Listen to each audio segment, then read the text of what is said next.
What's going on, y'all? It's your girl, Kills. I haven't done one of these in a while. I haven't had a call session with y'all in quite a bit.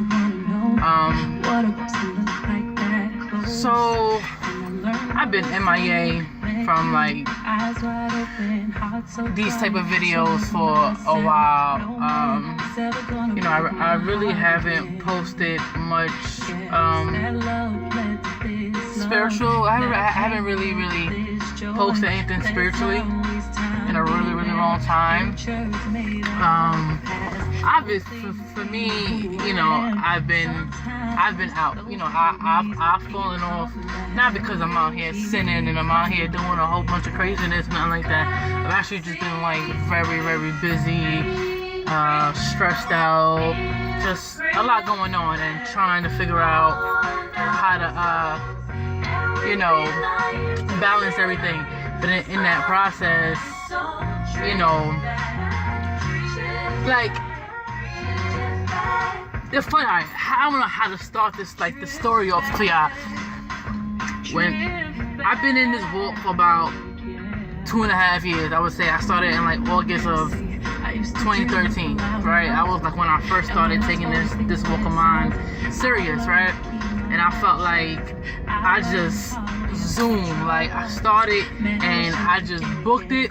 And it was like, there was like no looking back, no turning back. I was like, yo, I'm in it for the long run. I'm gonna do it. Boom, speed off, right?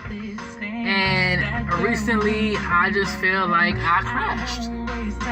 You know, I think that, you know, when something is new, you kind of get like a high, you kind of get a rush, and it's like the honeymoon stage. Just like when you're in a relationship, an intimate relationship, people go through that honeymoon stage. Oh, everything is all goo goo gaga, love you, babe, this and babe this, babe that. And, you know, everything is just peaches and cream in the beginning. And it's like, you know, as time goes on, you know, things start to unravel. Like, things that we put up as a front or we put up as a facade start to come out.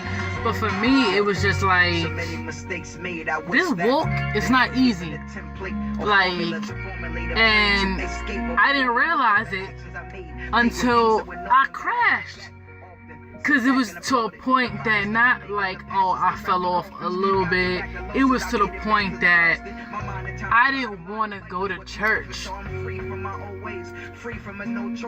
didn't want to go to youth with my kids. Not because it was anything toward the kids or the leaders. It was just, I just didn't want to be there. I didn't want to be there for young adults.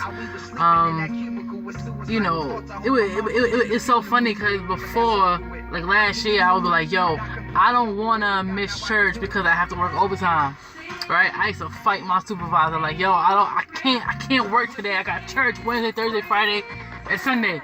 Don't put me on schedule for overtime those days. And it was like the past few months, I was like, yo, I don't even care if you put me on schedule. Like, I used to be pissed when he would put me on schedule for overtime, and there were days that he put me on schedule, and I was like, I don't care. All right, whatever. Like, I didn't want to go to church anyway. I wasn't reading. I haven't been reading my Bible. I've been like forcing myself to listen to worship music, but even so, it's just not the same. When I'm in church, I don't feel the same way that I did when I first started. Right? And it got to a point where I was like, I would go into church and I wouldn't say nothing to nobody. I would just sit there, and it's still that way now. Like, I'm not completely out of it, but it was like I had to really check myself. And today, Pastor Mitchell said the only person that can check you is you, right? Like, no one knows what I'm going through. I mean, my closest girls know what's going on and how I've been feeling and stuff. But it's like, I had to really check myself for a moment, because I'm like, yo, I'm walking into this building, right? And people know me for being this lively spirit. It's always smiling, or always laughing, always joking, just talking and mingling with everybody. And then for me to switch that up and just be there and not want to be around nobody and kind of like distance myself and isolate myself, you know, people notice. And it was like good and bad. It was bad because it's like, all right, obviously my front is not good enough, I'm sitting here thinking I'm putting up a front. Oh, I'm just tired. Oh, I don't feel good. But in all actuality, like in my mind, I was going through it. It was like it was like a battle, and I'm still in it, but it's not as bad. But like, people are like, yo, Kels, you good? Like, why you ain't coming to youth this day? Like, that was odd. Like, for you not to be here, like something's wrong. And I appreciate people like that. But to me, it was like, yo, you not fooling nobody. Like, I had to tell myself, like, yo, Kels, you not fooling nobody, yo. Like, you sitting here thinking you going through hell and high water. Your mind is like on a battlefield. It's like going through war. And you coming to church and you putting up this front, this facade, like, yo, you good, right? So I had to check myself on that. And then it's good because I had to check myself, like, yo, you not moving right. Like, I let the enemy, and it's real talk, like, spiritual battles are real. And like I said, I never been through it, so this whole thing for me is odd, it's new, it's confusing, it's frustrating, it pisses me off. Every day I'm like, yo, why do I feel like this? Like, I hate feeling like this, cause it's like a spiritual battle with stress. And I don't know if I'm stressed because I'm going through a spiritual battle, or I don't know if I'm going through a spiritual battle because I'm stressed. But this combination is like, it takes a toll on your mind, and it takes a toll on your body. It takes a toll on how you interact with people. It's just literally like, this spiritual battle is real. And it's like the enemy comes to come in and make a mess out of your life. And the funny thing about it is that this whole mind game started playing with me, I would say 3-4 months, right? But it's been really, really bad, like the past 2 months, right? And I always said, one fear of mine is that I'm gonna fall out or fall off track with God, right? I've become a leader, I've become active in the church. I've just become more of a woman of God. I've been doing the things that I should read in the Bible, communion with other people, talking to older leaders.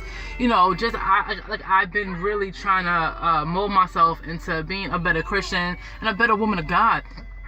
And as I've been doing this walk, I always said one fear of mine was that I'm gonna fall out and I'm gonna go back to my old ways, or I'm gonna go back to just not knowing Christ, like not having any desire to go to church, be in church, or do anything like that. Because prior to me coming here about 2.5 years ago, I didn't want to go to church. I knew nothing about it. I wasn't like a crazy sinner. Like I was out here doing drugs and craziness.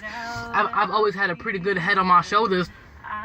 But I always said that's a fair amount, because it's like, once you get into a relationship with Christ, and He's always there. But when I finally saw it and I committed myself to Him, and I saw what it's like and how it feels to be in a relationship with Him and to serve Him, and then to be a leader to others, I was like, yo, I don't ever want to go back. And in the last few months, I've been telling several people that prior to the big mind game meltdown that I had, and I felt like the enemy heard that. The enemy knew where to hit me. Like, when they say the enemy knows where to hit you, the enemy knows where to hit you. Like, he knows your weak spots. Like, he knows, like, yo, if you are into sexual stuff, like, he's gonna hit you. Like, he's gonna place the right woman around you, the right man around you, right? And he's gonna hit you. If your weakness is drugs, he's gonna put you in the situations. This is the devil, where all that is around. He's gonna put you around the people that do that. They're gonna be like, it's okay, it's just one time, you can do it. You know what I'm saying? Like, the enemy knows, and he hears. So he's like, oh, you don't want to fall off? You don't want to go back to your old ways? Alright, I got something for you, right? And me being stupid, And me not, I wouldn't even say me being stupid. It's just me not being wise and just being defeated. Like, yo, I was just like, yo, like, I don't want to fight. I got to a point where I was like, yo, I do not want to fight. And I remember one day in service, I bawled out. Some lady came, she prayed for me, and she's just like, yo, you got a heart of gold. Don't ever forget it. Like, don't ever change that about you. And I stood there, bawling my eyes out, crying while this lady is praying for me.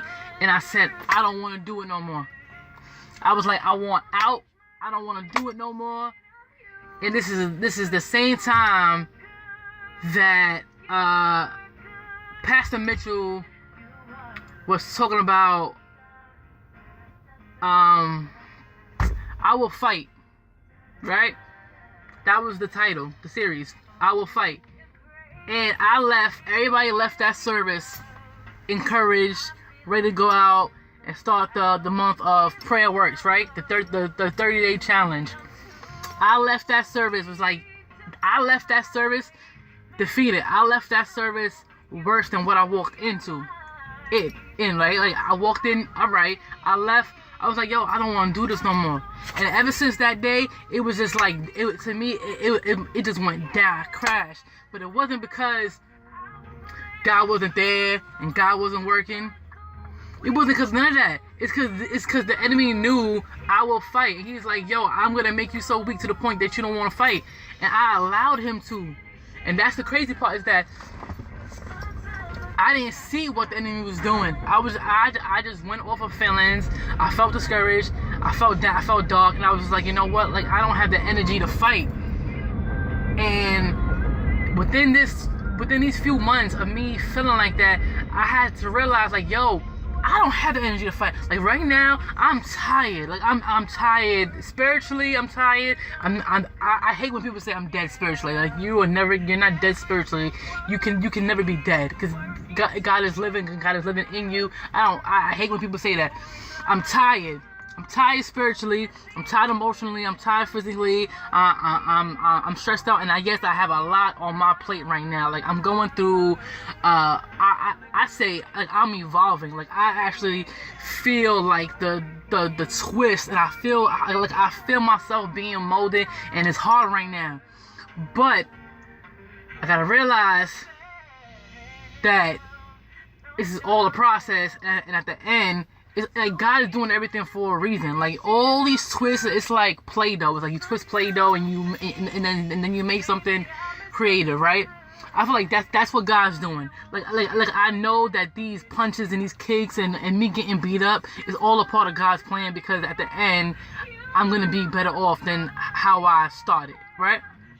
But back to what I said, I had to realize that I allow myself to be defeated. I'm tired spiritually. I'm tired emotionally. I'm tired in all these areas. And I realized that I can't do it. Like, I can't fight the enemy. It's not me. Who am I? Like, who am I to fight? No, I can't say who am I, because that's Dawn's thing. Who am I? I'm beautiful. I'm all that. Sorry, Dawn. But what I'm trying to say is, like, I can't fight the enemy by myself. It's not me who is supposed to fight. I'm supposed to lean on God. I'm supposed to turn to God and let God do the work, right? That's what we do. We just give all our trust, all our faith into Him and allow Him to work. But I wasn't doing that. I stood there and said, I'm defeated. Like, I'm defeated. I can't do it. And guess what? Yeah, I can't do it. Kelly Hamilton cannot do it by herself. There's no way possible, because I'm going to exhaust myself, right? That's where I was at. I'm sitting here and I'm boxing with the devil, yo. Like, I'm out here squared off with him, boxing him, and I'm like, yo, I'm getting beat up because I can't do it. And I wasn't even looking to God. I didn't even turn. I said, I can't fight. I don't want to fight. I don't want to do this walk no more. And I shut God out for a while. Like, not for a while, but for me, it was a while, because I was constantly in church 3-4 days a week, to the point that I didn't want to step in the building, to the point that I didn't want to talk to people. Like, yo, to the point that I wasn't reading my word. worship music wasn't being played. I wasn't speaking. I wasn't posting anything spiritual at all. It was like I did a complete turnaround from where I was at, right? And this spiritual battle is real, yo. And I had to check myself. And in the past few weeks, the past 2 to maybe 3 weeks, I've changed my mindset. Like, yo, this ain't going down. Like, one thing that I have to do to check myself, and everybody checks themselves differently. Some people turn to people, some people read their word. For me, I have to envision, right, Jesus on the cross, right? And I have to go extreme with it because it just puts everything into perspective for me. I have to YouTube or play it in my head, Jesus literally carrying the cross, being whipped, being beat, and I know it's such a hard thing to watch, but it gets me back. Like, yo, he did all that for me.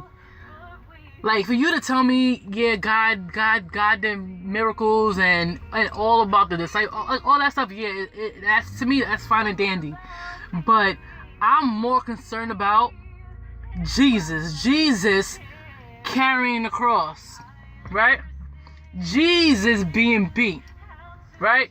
Whipped, skin being torn off, right?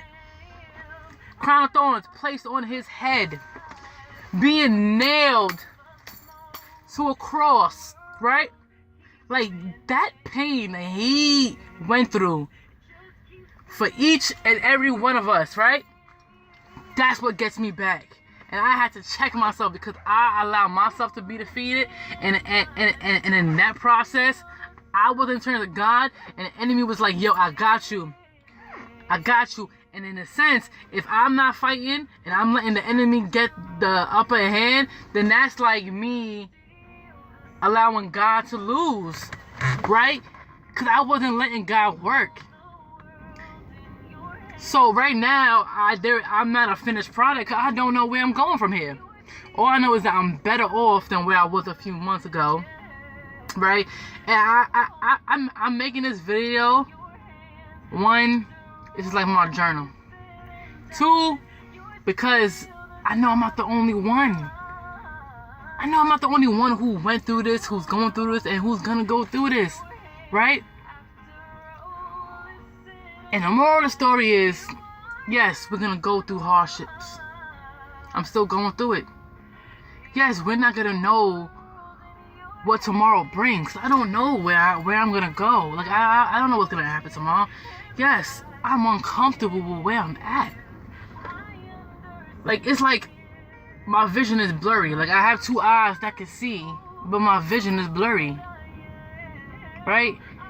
And it's just, the truth is, we may never know. Like, we're not supposed to know things. Like, we're supposed to know it once it happens, right? But throughout all trials, tribulations, problems, whatever it is, it's faith. You have to trust and believe that God is gonna work. Like, and I'm like upset at myself for like even allowing the enemy to have that much control on me, even though it was a short period of time, but it felt like forever, right? And when you fight back, the enemy's gonna fight back harder, right? That's just how it goes. And after making this video, I'm probably gonna get hit again. Okay, right? But it's up to me now to say, alright, you gonna hit me? Alright, I got something for you. You don't always have to attack or react when something happens at that moment, right? You don't have to. You sneak him, hit him. Alright, you got an enemy. When he ain't looking, bang, knock him out. That's how I'm feeling right now, yo. I'm ready. I want this dude knocked out. Like, I want this dude from like Friday. You got knocked out. Like, that's what I want, yo. Real talk. But I'm about done, because now I feel like I'm rambling on. But please don't be discouraged. And if and it's normal. I'm not gonna say that it's normal to feel discouraged, and it's normal to feel down. But when moments like that happen, you gotta bring it back to basics, man. And for me, bringing it back to basics is just remembering Jesus on the cross. Like there's no greater